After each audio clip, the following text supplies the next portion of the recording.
Hi, everyone, and thanks for coming. We're going to give the participants another minute or so to log in, and then we'll get started.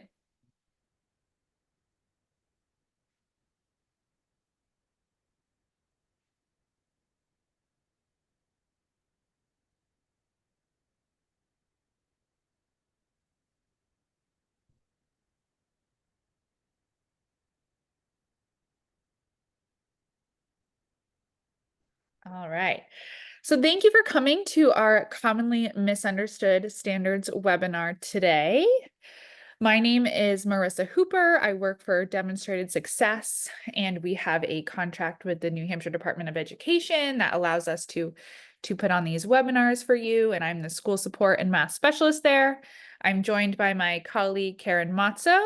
She is our Director of Professional Development, and she will be delivering the ELA portion of our webinar today. I will be doing the math portion. And Kristen Crawford, unfortunately, could not be with us today. She's on doing that roadshow for the New Hampshire SAS for the administrators in New Hampshire. But she is a great contact to have. We have her information at the end of our slide deck, so you can reach out to her as well with any questions. So first and foremost, we just want to say thank you to the New Hampshire Department of Education. Again, they allow us to provide these webinars to you free of charge. Just so you know, in this webinar, everyone will be muted. However, you can ask questions in the Q&A section of our Zoom, or you can also ask any questions in the chat as well. Both Karen and myself will be monitoring the chat when the other is presenting, and we'll be able to ask any questions you have or clarify anything that we're talking about. Just so you know, you will get an email tomorrow. It is 24 hours after we end this webinar. So if it doesn't come first thing in the morning, that's okay. But what that will give you is a PD certificate, a video of this webinar that you can watch later, as well as our slide deck. The slide deck is going to be very important. We put together a K-12 ELA and Math webinar today, which we tried to be as specific as possible for the different subjects and the grade levels, but we have a ton of information in this slide deck that we're not going to be able to deliver all of it to you today. So then you can use it later, so you can look at for your specific, again, subject areas or grade levels. And then lastly, there will be a brief survey at the end of this webinar. So any feedback is appreciated to us so that we can make sure that we are giving you what you need. I'm going to jump in for a quickie. It may take an extra day or two to have the recording finished. Okay, we're having some juggling of personnel on our team, and it's just taking just a day or two extra, maybe. So it may not happen within 24 hours. It might be 48 or even 36. Awesome. Thank you, Karen. So our targets for today, we're going to briefly talk about the progression of key Common Core standards, how they vary across grade levels, and then also how they evolve in both meaning and complexity. We are going to identify those commonly misunderstood standards. We have that for both ELA and Math for the grade levels with clear examples. And then lastly, we're going to talk about some instructional strategies and what we can do to ensure that we're aligning the intended goals of the standards to our instruction and how we address any standards that we are misunderstanding or misinterpreting, and how we can get students to meet their grade level standards. So today we're going, again, a little bit over the standards. We're going to talk about those misunderstood standards, how we are aligning those to our instruction, and then we'll wrap up. We're going to turn our cameras off just so you can have full view of the screen. But again, any questions you might have, we have that chat box in the Q&A.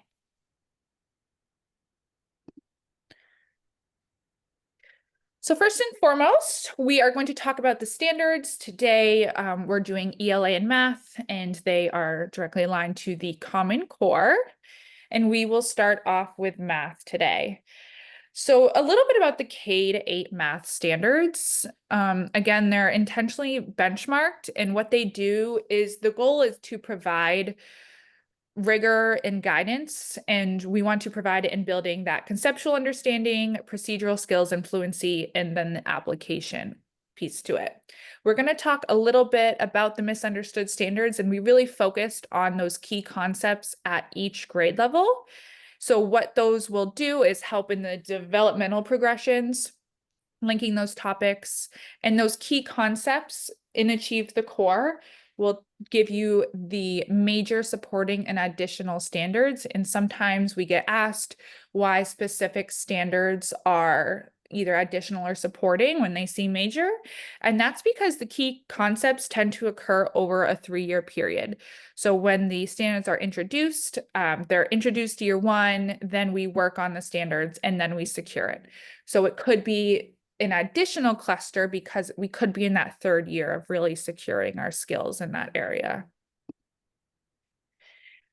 We do have some key math concepts at each grade level that we focus on. So in grades K to 2, we focus on the concepts and skills related to addition and subtraction.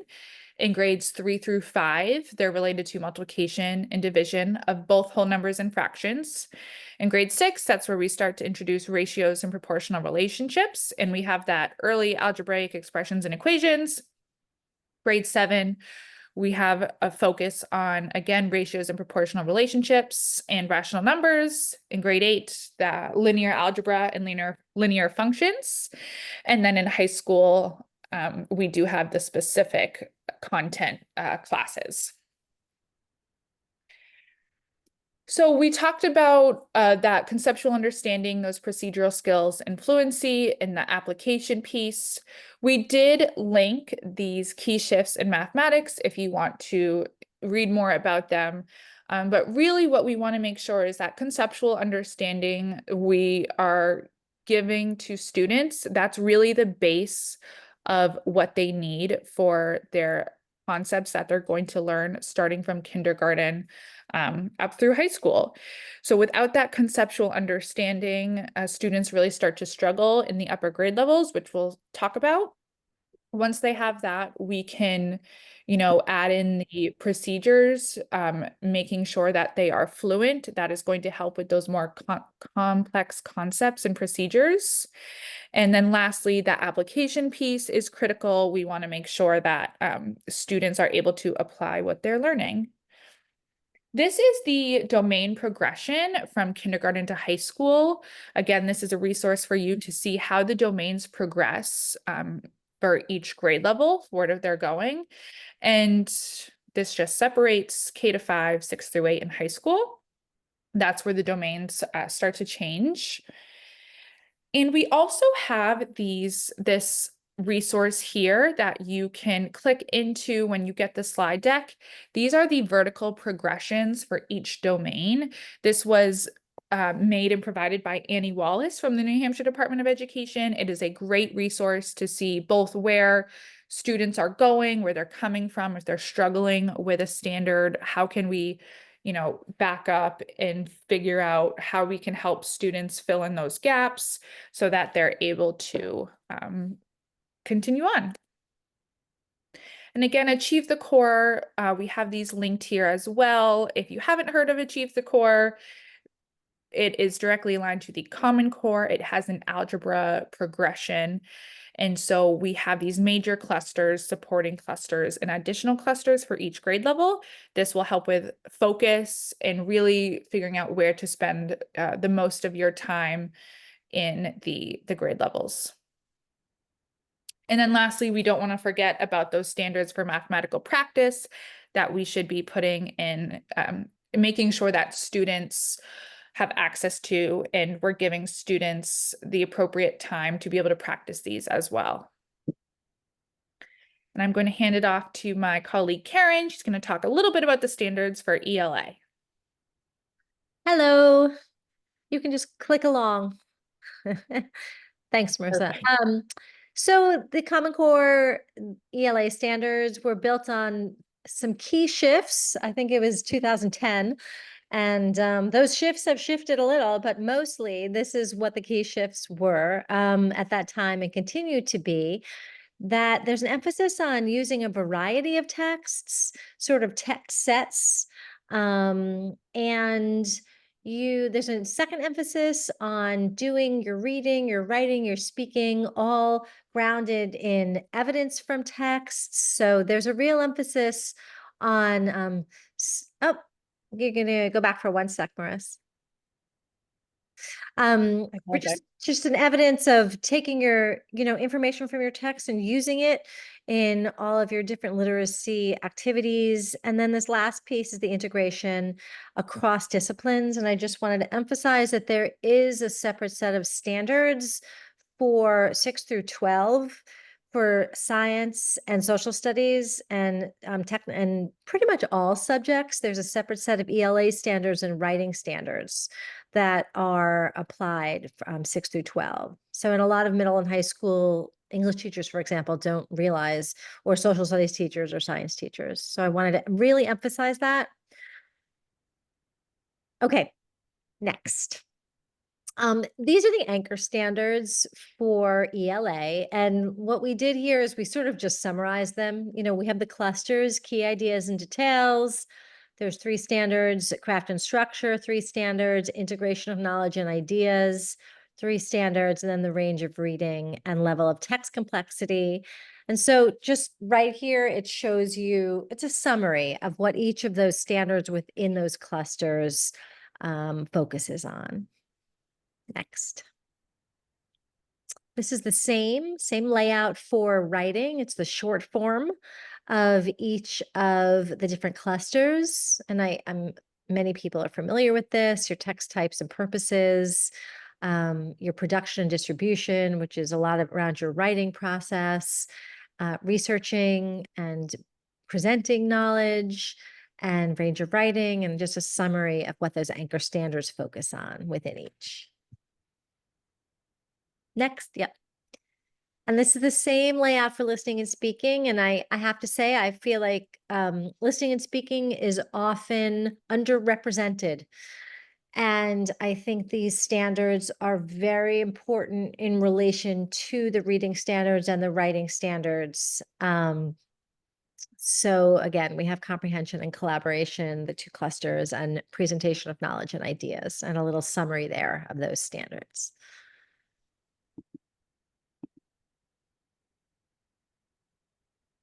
Okay, and we have language standards that stretch K through 12. We have the conventions, everyone's familiar with that.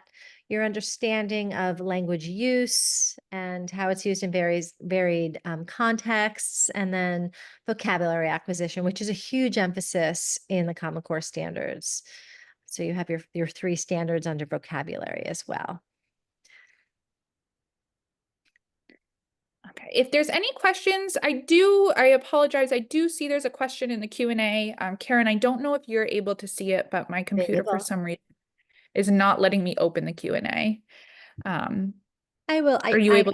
I got this. We're good. Perfect. Awesome. Okay.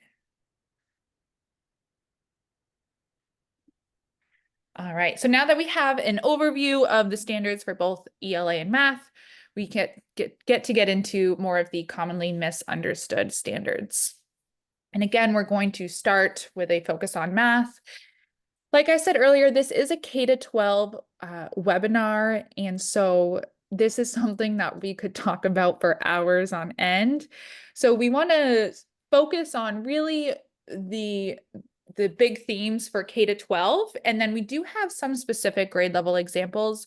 And again, that is something that you can look at once you get a copy of this slide deck, so you can see exactly what grade level and what subject you're looking for. What I first wanted to start off with is the standard algorithm. This is something where a lot of times we visit schools, we're in math classrooms, and as early as 1st grade, the standard algorithm we have seen has been introduced. And what happens is when we introduce the standard algorithm too early, it is detrimental in students' understanding of key math concepts later on. If we do not give them a good conceptual understanding of what it means to compose and decompose numbers, for them to understand place value, what happens is when they get into the upper grades, they start to really struggle. So even with those students who are students who are, really high achieving, they're getting things really fast, even they will struggle in the later grade levels if we do not introduce first the conceptual understanding, leading later on to their procedural skills. So this is an outline that just shows that, like I said, we've seen in first grade the standard algorithm start for addition and subtraction. However, in the grade level standards, the standard algorithm is not introduced until grade 4 to add and subtract. So students should not be using the standard algorithm for adding or subtracting until 4th grade. That is that procedure that comes in later to do those, the quick, what we need students to be able to do quickly to understand different, more complex concepts. For grade 5, the standard algorithm should not be introduced for multiplication. And then in grade 6, division for the standard algorithm for division should not be introduced until grade 6. So we want to make sure we emphasize this. If you teach middle or high school, I'm sure you can see, students struggling with their number sense. Again, their ability to compose and decompose numbers, their place value understanding. So we want to make sure that when we're in the younger grade levels, that we are making sure that we're not introducing it too early. So again, that conceptual understanding comes first. We can then build procedural fluency from that. So I used to teach middle school, and if students didn't have their math facts until middle school, or if they weren't memorized, at that point they weren't going to. They missed that conceptual understanding piece of what it means to add and subtract numbers. And so that procedural fluency was not there. So we really had to revisit and go back to the beginning. So here's just a few quotes about, the importance of conceptual understanding. We need to make sure that we're teaching students the concepts behind the procedures before we introduce procedures. That comes later. And that knowing that students often have difficulty with conceptual understanding. It's not easy for students to be able to understand conceptually. It's something that, comes with time. We need to make sure that we're showing students strategies in different ways, that there's more than one way to do or see something.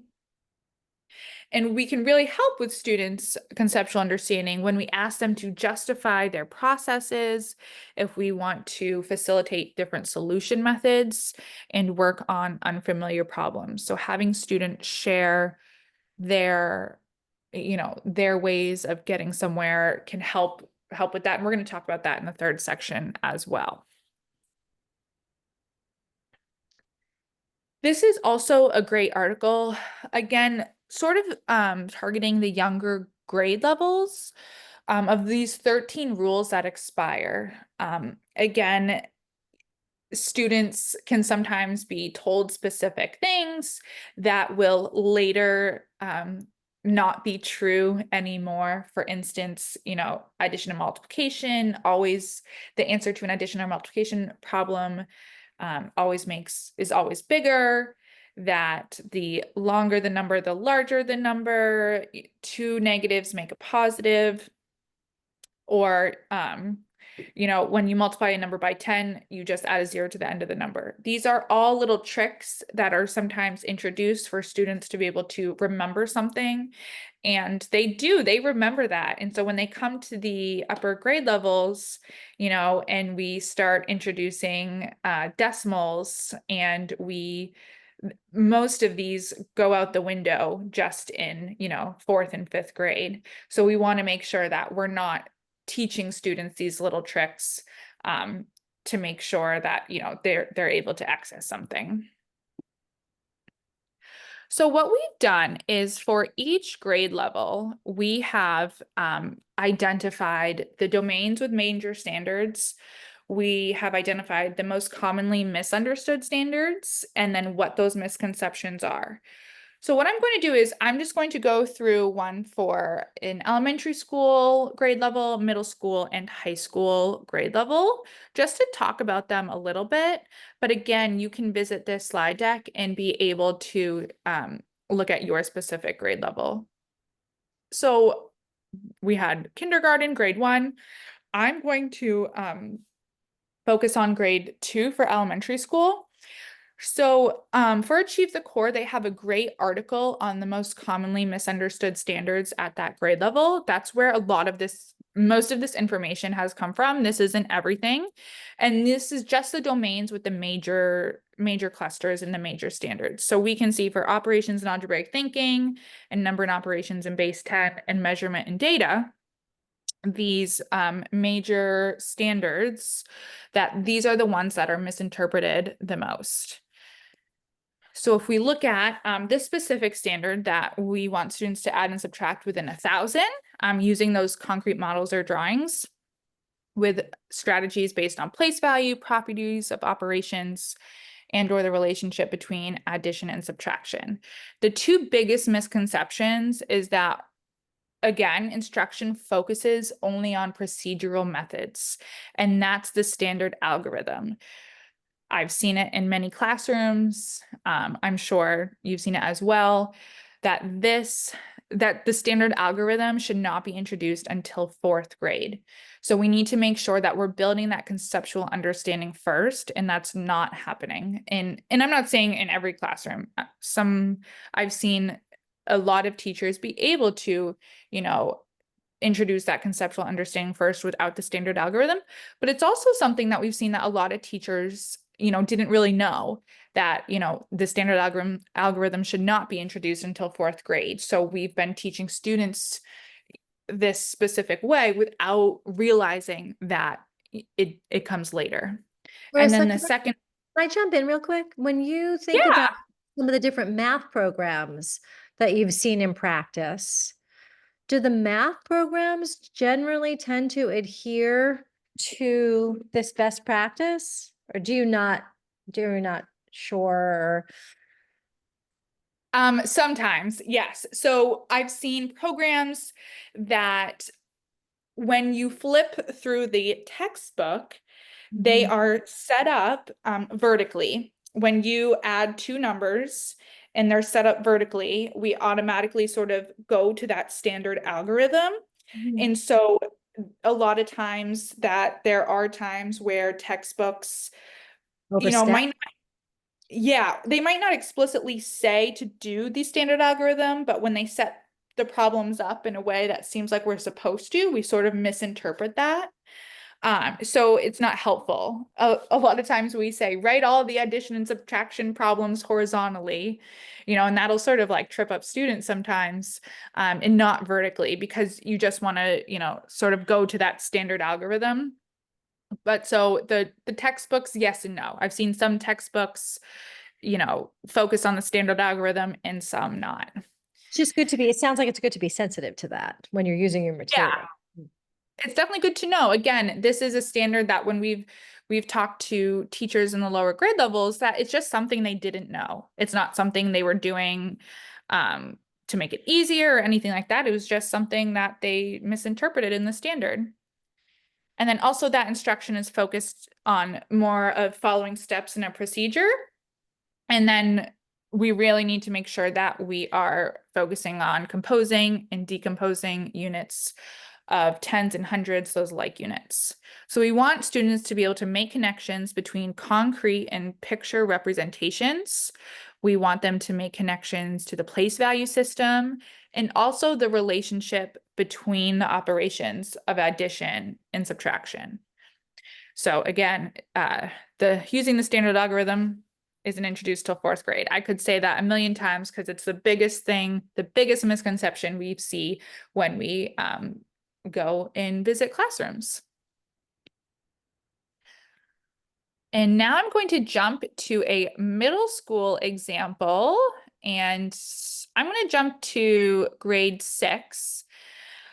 So the domains with major standards that we can misinterpret or sort of misunderstand is the ratios and proportional relationships. We have two standards here, and also the number system.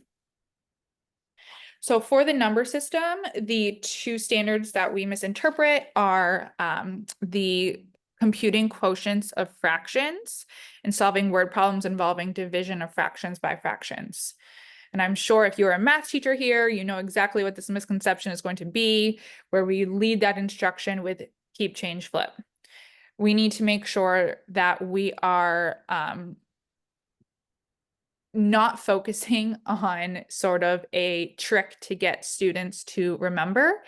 And we have an example in the last section of what we can do for students, but we really want to make sure that we are using those visual fraction models and equations to represent problems, and that, multiplying by the reciprocal can come later. Using the words keep, change, flip are a no-no. We can use the words that we multiply by the reciprocal so that students are understanding conceptually what they're doing. And then finding and positioning integers and other rational numbers on a number line is that instruction does not focus on students plotting points with non-integers on the coordinate plane. We focus on integers and not the other rational numbers. And then lastly, I'll do in algebra common misconception. These are the domains that we've identified. And there are, there's more than what we've put here. These are just some that we have identified that we've seen in classrooms, sort of, that can be misunderstood, not even maybe by teachers, but also by students, where we've seen teachers, teach these standards. They've done a wonderful job, but where students sort of misunderstand, what they're doing.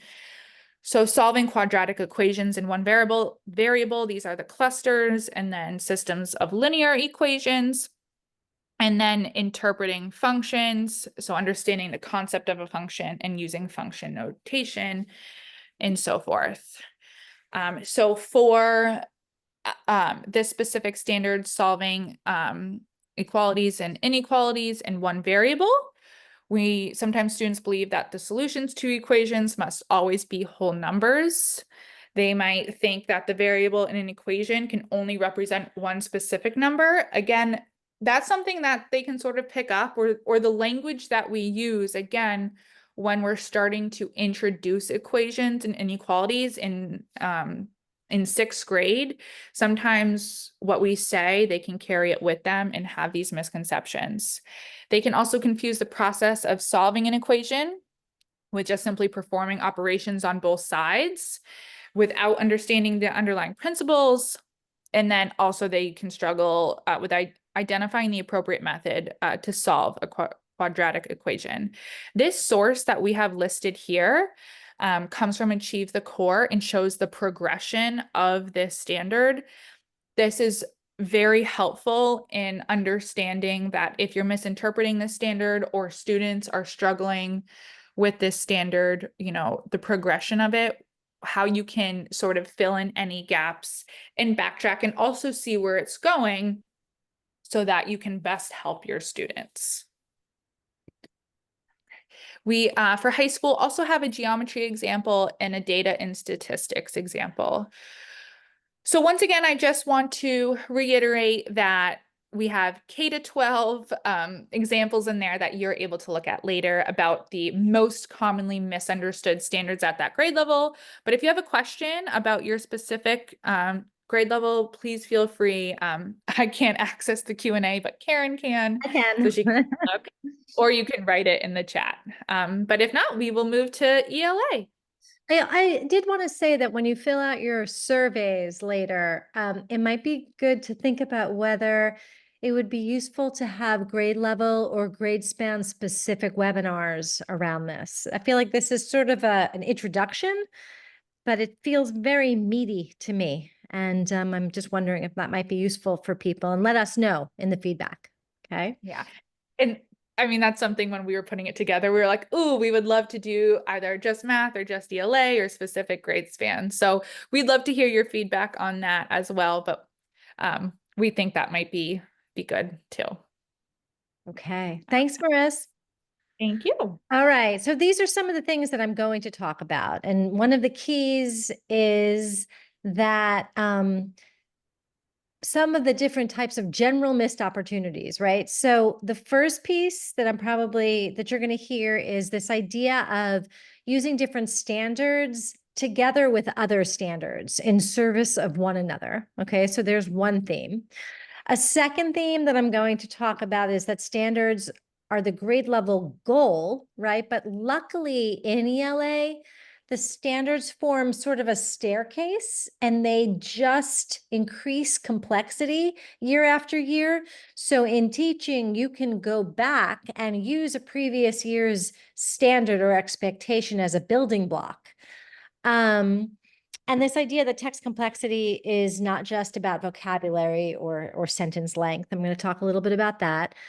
Probably I'm going to have to chop off the conversation with complexity and fluency and individual standards, but let's see how it goes. The slides are all there, okay, just like Marissa was saying. So I just want to point out here that there's a lot of standards, and it's hard in every classroom and every grade level to address and collect assessment information or mastery information around all of the standards. And so when you're designing curriculum, it behooves you just functionally to pair to pair standards that are in service of one another. And sometimes we don't even realize that these pairings exist. And so this visual just is showing you that there's an input output piece here. And so your listening is your input for your speaking, and your reading is your input for your writing. When we're listening, we are listening to the models and the skills that we then are going to try to execute in our own speaking, right? We're going to evaluate our listening we're going to evaluate as we listen and then apply it in our speaking. We are going to evaluate text or consider text for various elements and then apply them in our writing. So that concept is important. Next. This again talks about how the reading, writing, speaking, and listening standards overlap. It's a missed opportunity if you don't work with that. Next. So this, here we have our reading rope, and the essence of this slide is basically showing you that when a student is engaged, or we ask a student to engage in skilled reading, it's actually the transfer and application of not just reading standards and skills. And so if you go up to the upper left where it says language comprehension, this standards that are aligned to concepts of vocabulary, of language, of verbal reasoning, of literacy knowledge, and they are all wrapped up, no pun intended, but tied up, right, in the practice of reading. And so if you're reading with a student, you can actually get information about those other standards as you're watching or listening to a student read. And then obviously on the bottom, those more straight up word recognition associated standards around phonological awareness, decoding, and sight recognition, those are sort of more clearly in practice. It's important to keep in mind that the other overarching language skills are also being practiced. Next. We don't really need this one, so next. But can you go back for 1 second, Marissa? Just notice the source down there, Duke and Cartwright. You might want to check that out when you get the slide deck. Okay. Next. So this is Anchor Standard 5, this cluster, craft and structure, and then the Anchor Standard 4, production, distribution of writing. And what I'm just showing here is that In the craft and structure, we're asking students to analyze the structure of texts, right? And relate the different pieces of the text to different pieces of the text. In other words, how does a particular paragraph relate to another paragraph in purpose, in forwarding an argument? How does a particular piece of the text relate to the purpose of the entire piece of text? But then we are actually asking our students to turn around and demonstrate that when we ask them to produce the clear and coherent writing and pay attention to organization and style and how organization and style forward the purpose of a text, or how they are individualized, those elements are individualized for specific audiences.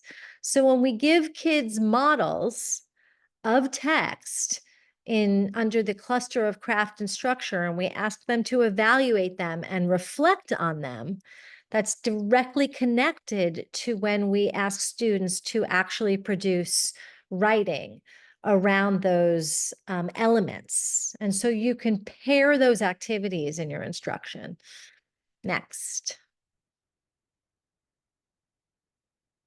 And just another example, listening and speaking, the presentation of knowledge and ideas. These are anchor standards, and the anchor standard 3 in language, right? So we're asking students to listen and to follow the line of reasoning that a speaker is offering, to identify their organizational strategies, how they develop their argument or their message, what stylistic choices they've made that are directly informed by their audience or their purpose.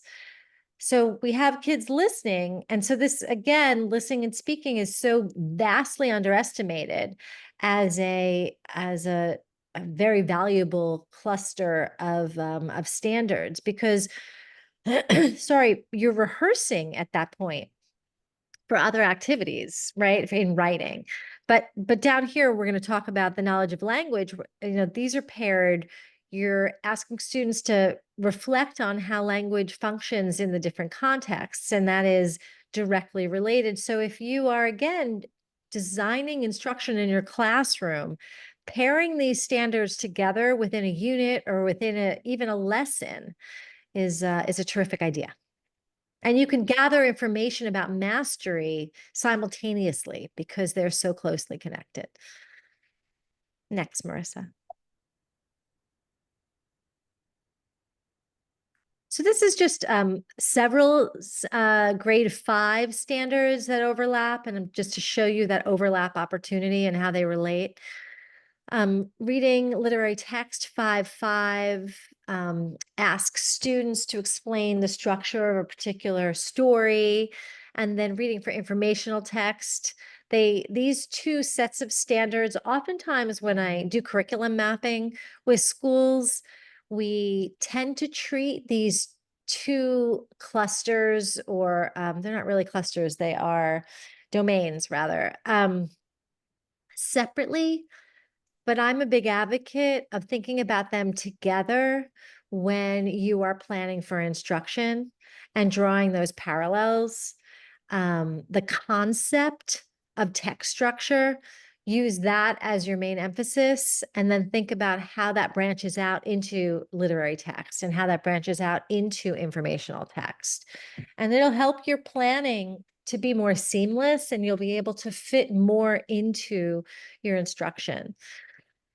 We go down to the writing standard 5.4, and again, we have now had students, right, think about the structure of text, either informational or literary text, and now we're going to ask them to reflect on those pieces and demonstrate how they can use structure in their own writing to forward the purpose and the task of their writing. And similarly, if you're delivering a presentation or an account of something, then it's the same skills, some of them being used receptively and then being implemented expressively. And Then lastly, in the language expand, combine, and reduce sentences. That's a smaller standard, but it's related to those expressive standards that have to do, the standard that has to do with using structure effectively. Okay, so just it's again, just to emphasize, those standards are really asking and addressing very similar skills in expressive and receptive ways. And it's a great thing to think about how you can bring them all together in one instructional unit or session. Next, thanks. Um, this just is saying, this emphasizes that we can practice. We give kids the tools when we ask them to read about or use texts and evaluate the use of structure, evaluate the use of language in a text, um, evaluate the introduction. So we give them texts that model what we're asking them to do, and before we ask them, or it's the same with listening. We ask them to listen for certain things before we ask them to use those skills expressively in writing or in speaking. And then I'm just quickly the language frames. I just want to go rah on that middle bullet. Using language frames and sentence stems is a very beautiful tool. Next. So this is, in a second, Marissa's going to click on this, and all this is a Padlet that we've created.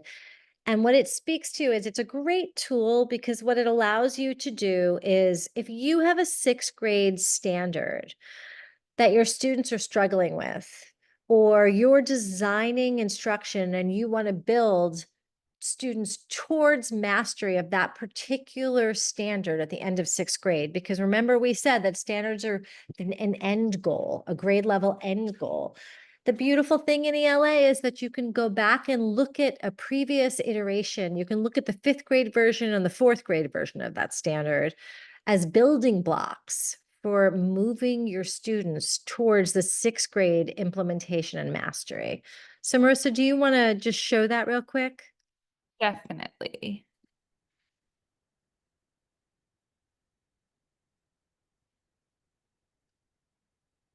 So when you get this, you can press play down here, which will bring you through the slides, or you can click next this way as well. So just to, yeah, so we have key ideas and details. So we've in kindergarten, we start with them asking and answering questions. And then they're still asking and answering questions in first grade. And so the new piece is highlighted here. So just we give them more that we up the ante slightly: who, what, where, when, and why, and how. Next. And then we ask them to refer to the text for answers. Just do one more, Marissa, it's fine. And then we're all of a sudden, we're asking them to infer. So anyway, use this tool generously in your planning. It's great for intervention. It's great for differentiation. You may need to back up a step, for a certain group. Let's say you break up your class into 3 levels for an afternoon literacy block, and you may need to back up to, if you're a sixth grade teacher, start with the fifth grade version of the standard and then move them, or the fourth grade version and then move them up. Thanks, Marissa. Of course. So the next emphasis here is this question of text complexity and how it's more than challenge and vocabulary. I think we all know that. So the things that we need to keep in mind when we consider text complexity, and again, Achieve the Core is a great resource for text complexity, and you can see that down there. Reader variables are important to consider when we think about giving kids complex texts. You have to think about the reader's motivation, their background knowledge, their prior experience. It's very important. There's no point in giving a student a highly complex text if you know that they aren't motivated readers. It's much more effective to give them something that's accessible and very slowly in slight iterations to increase the text complexity. Um, the purpose of the text is important. Um, and there's qualitative and quantitative factors that we'll talk about on the next slide. You can keep going, Marissa. So, in terms of qualitative factors, when we're considering text complexity, you really want to think about the levels of meaning of different words, the numbers of multiple meaning words, complex meanings, metaphor, symbolism, and even the structure of the language, the structure of the sentences, compound complex sentences, simple sentences. You know, all of that all of that feeds into text complexity. And I think everybody knows about the readability measures like Lexile.com, and they take into account certainly sentence length more than anything else, and challenging vocabulary. And we also have to remember that vocabulary, what is challenging, is subjective to our reader, right? Depending on background knowledge, depending on level of interest. So just thinking about text complexity and being careful when we think about text complexity. Keep going, Maris. I want to make a statement about text complexity. It is very important to give your students complex texts. In 2010, when the Common Core standards became live, one of the things that was definitely emphasized is giving students shorter opportunities that are highly scaffolded to work with complex texts. So you may read a novel or a short story on a student's independent to instructional grade level, but in the course of instruction, to give students complex text on a regular basis is very, very important. And sometimes we shy away from this because we want students to be able to apply the foundational skills that they're learning in decodable texts. And of course, that's important too. But in addition to that, it's important to give kids texts that are at and above their reading levels and giving them the supports to work through those texts, or else we don't wind up building their resilience. We don't wind up building those greater language comprehension skills, and we don't sort of get them used to the persistence of close reading. Okay, now to speak to this, that is not the slide that was in front of us. So, but in terms of reading grade level texts, these are just some great strategies. Choral reading, echo, multiple reads, and we do that a lot. It's great to get texts started. To get students started with independent level texts, but practice should be at or above, like I was just saying. And even though we have all learned, Marissa was talking about the importance of the conceptual understanding, and it made me think about a lot of the research that's coming out for middle school students right now who haven't built their foundational skills. They may be getting by, and their fluency, they may be getting by on their comprehension.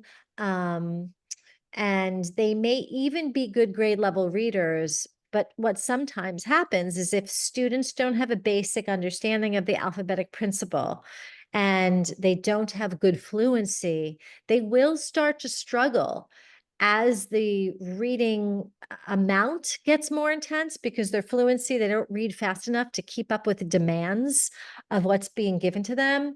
And then also the complexity of texts. So it is important to go back and make sure that those foundational blocks are there. And if you have students at, 6 through 12 that are struggling, you might think about that. And this is the other emphasis. We all know that students need to build those foundational skills. Okay. They need to decode, they need to know the alphabetic principle. In addition to that, it is okay for kids to use visual information to help them in their reading. Charts, graphs, pictures, word descriptions, context. It's fine. And I just want to confirm that. Next. Oh, we are running out of time. These are some examples of, we have some examples here of specific misunderstood standards. And the first one just talked about in kindergarten, drawing pictures is writing. Okay, that was one misunderstood standard that we wanted to point out. Drawing is beginning writing. Okay, check. Next. And Karen, you can also, we don't have to go through the specific grade levels because we want to talk a little bit also about the instructional strategies Yes. that you can use. So we do have the examples here. If there's a specific one, Karen, you'd love to talk about, then I can go to that. If not, I will jump to the last section. I think you can jump. Frankly, I want to talk about them all, so it'll be hard for me to. Yes, I know. That's the thing. We'd love to be able to go into each one and talk about it, but this 1 hour, just 1 hour session makes it difficult to do. The good news is what I was going to talk about at the end, is that we do have a workshop coming up that we can, go deeper into these misunderstood standards. So we'll talk about that in just a few minutes when we wrap up. So this instruction alignment, what we wanted to do was to give you strategies and ways that regardless of whether you teach ELA and math, what you can do to help, yourself understand the goals and intentions of standards more and what you can do in order to, not have these misconceptions or misinterpret what they're saying. Sometimes the standards can get really wordy and be really tricky to us and to our students. So we want to make sure that we know exactly what we are, what the intended goals of the standards are. So the first thing we just wanted to talk about was to be able to clarify and break down the standards. So we have an unpacking standards protocol. And what this does is this helps you break down the standards because most of them have multiple components. So this helps us break them down into smaller parts. We will figure out what students will need to be able to do, what they will know, and what they will understand. And so this can help both your students and yourself be able to understand the standards more. And then also help us understand the level of mastery. So some standards, they are aimed at different developmental stages. So different levels of proficiency can be expected at specific grade levels. I know for math specifically, that was the, introducing, working on, and securing part that these standards work in, these sort of 3-year cycles. So which year is this? Is this the introduction part of a standard? Do we need students to just sort of start that conceptual understanding piece and so forth? We also want to make sure that we are aligning our instruction with our assessments. I know that I used to, like I said, teach middle school. And when I first started teaching, I would, teach the lessons. And then I don't even think I looked at the assessment. I went to go give the assessment and I'm like, I did not really teach any of this. So we want to have that backwards design in mind. We want to have our assessments that align to the standards that's going to determine what students need to be able to do to master these skills. And so by doing that, then we can align our instruction. We can figure out what gaps students have, what gaps our lessons might have, and how we might need to adjust or create either new assessments, new lessons, and so forth. We want to make sure that we're using our resources and collaborating. And when we use our resources, as you know, Karen had asked me about the textbooks, is that we do want to make sure that the resources that we're using are not also misinterpreting standards. We want to make sure that they are research-based and that we're really making sure that we're using resources that, you know, are helpful. What I want to say too is the modular assessments for the New Hampshire SAS. This is just one example where when you read textbooks and you go onto, you know, websites or curriculum resources, what that does is that allows you to see the questions that they're asking related to a specific standard. So it can help you determine that if a question is asked in a specific way, how, you know, this specific resource is interpreting a standard. I know when I pull from different resources, I was like, oh, I did not, you know, interpret the standard that way. That makes a lot of sense. And how you can really sort of widen what you're doing in your classroom so that students are able to transfer their knowledge, which again is the goal of everything we're teaching them. In collaborating with colleagues, if you have PLCs, that's a great way to, you know, talk about standards, unpack them, and figuring out how others might be interpreting the standards and how they're approaching them. And then we want to set clear objectives for our lessons. We want to make sure that when we unpack these standards, we're creating either student learning objectives, I can statements, you know, whatever you do in your school.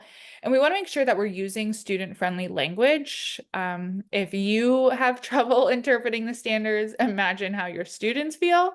So when we use student-friendly language, this can also help us clarify our goals as teachers and making sure that we're making learning visible. Students need to know where they're going.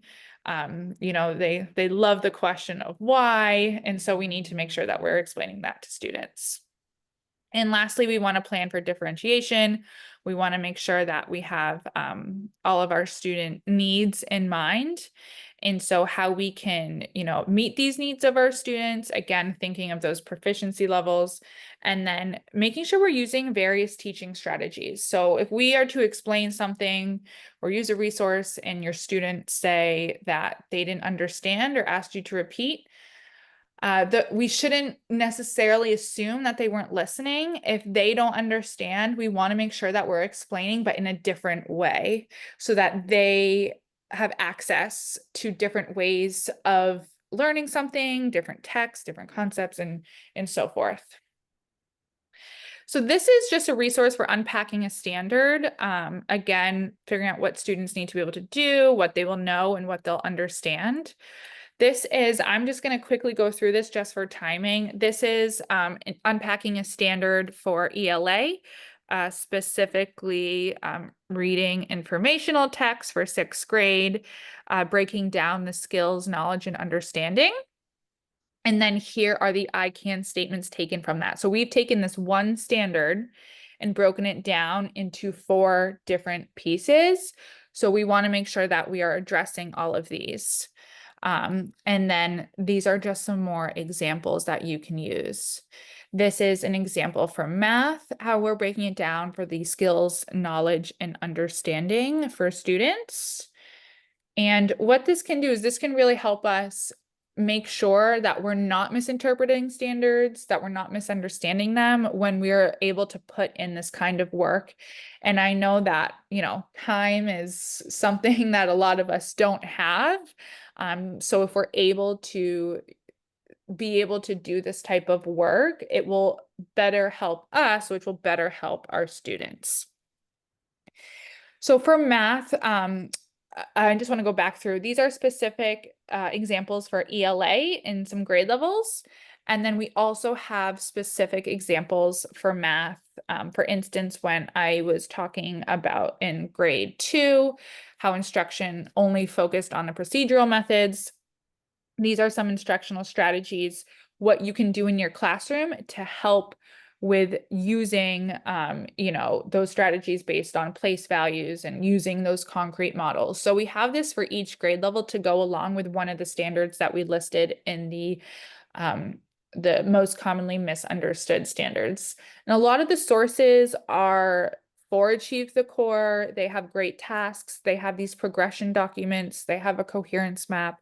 It is a great resource for you to be able to access this, as well as some articles on commonly misunderstood standards. So we have one, like I said, for each grade level. If you have any questions, please ask in the chat or the Q&A. And just to wrap up, we have some resources for you here. These are to help you interpret the standards. So you can use any of these. Again, looking at different ways they may ask questions can help you.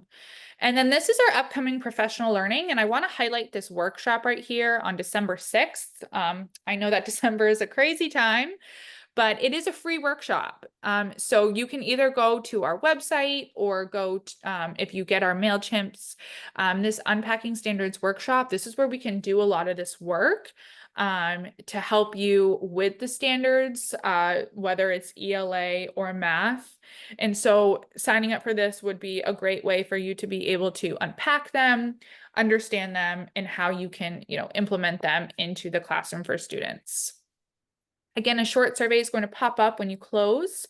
We're always looking for feedback. And like Karen said, maybe it would be awesome to have either just ELA, just math, or a grade span for more of the standards that you might be looking for. And here's our contact information. You can always reach out to myself or Karen or Kristen. We love interacting, with all educators in New Hampshire and seeing what you're doing. So we thank you so much for coming to our webinar. We hope you have a wonderful night and happy Friday tomorrow. And we hope to see you at another one or at our workshop in December. Thank you all.